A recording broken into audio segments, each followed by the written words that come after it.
Mr. Speaker, it's the first of the month. Do the whole thing. I was going to do the whole thing because, and everybody knows that's Bone Thugs and Harmony. Of course. Cash your checks and come on. It makes me think of the legislation that Madam, the delegate from Hampton, shepherded through this body that raised the minimum wage in the Commonwealth, helping those hard-working Virginians that are living check to check. And so it is the first of the month, and we still have work to do on behalf of those individuals. But I digress. It's the 1st of February, which means it's the kickoff of Black History Month. No applause needed on that.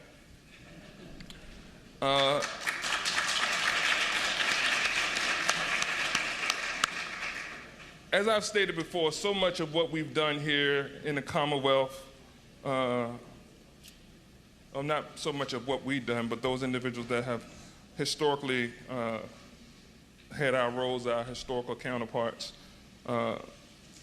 has oppressed and repressed black folks.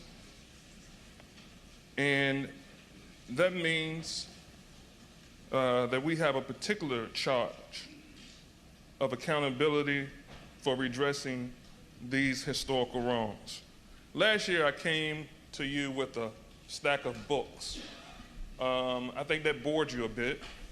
And so this year, I'm going to talk a bit about some movies. And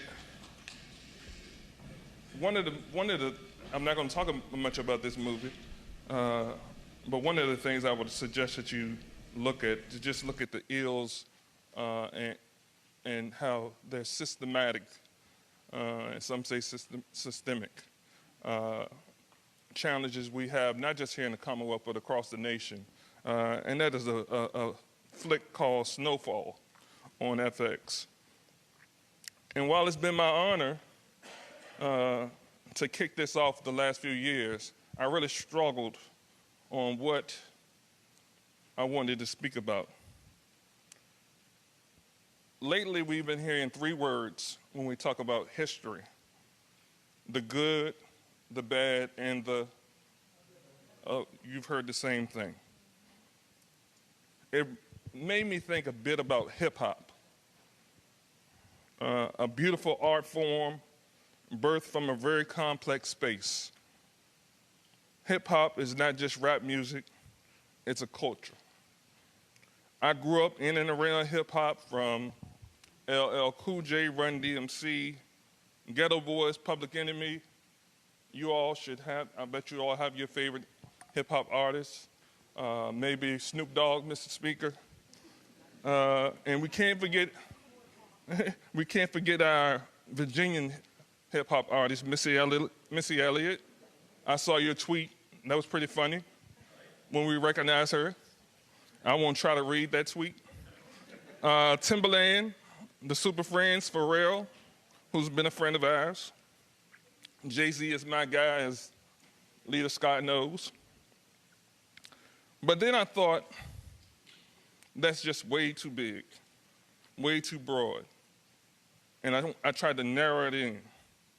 And when I heard the speech the other day from the delegate from Norfolk, it made me think of a movie that I love. And I can almost quote it as much as I can quote Coming to America. And that's Boys in the Hood. I thought that movie was a great illustration of the good, the bad, and the ugly. That movie has elements of hope, love, family, friends, dreams, aspirations, but it also has some misogynistic characters: gun violence, police brutality, systematic racism. If you all remember, and maybe some of you have seen the movie, but it has a character called Doughboy, who was my favorite character, played by Ice Cube. You all know Ice Cube, right? Not just the folks on my side know Ice Cube. You all know Ice Cube, too. I mean, Ice Cube was one of Trump guys. No, he really wasn't one of the Trump guys, but he did go and talk to Trump. And what he talked to Trump about was a contract with Black America. And so to see him transition from his rap career to his film career to starting a whole basketball league to then working on behalf of Black Americans and America as a whole to bring us together to have a sense of understanding.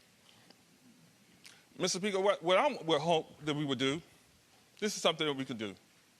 Instead of having a book club, we could maybe meet in your office, watch Boys in the Hood. I'll bring the popcorn. And throughout the movie, we could put it on pause. And we could talk about those issues that we see. And then we could talk about legislation that we can put forth to address those issues that we see. Mr. Speaker, that movie was shot in 1991. The ills that we see on that movie from 1991 still persist today. We had individuals speak on the floor about Tyree. That was addressed in that movie. We've been talking about gun violence. That was addressed in that movie. Mr. Speaker, we can fix this.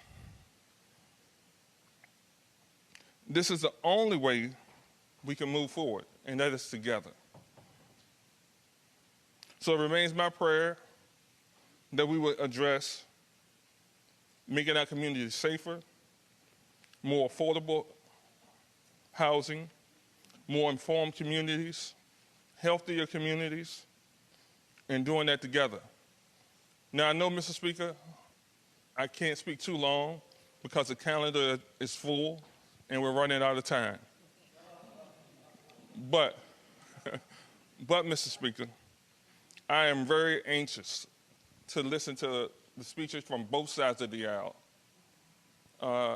as we reflect on the people, places, things, legislation that has shaped the Commonwealth in this nation.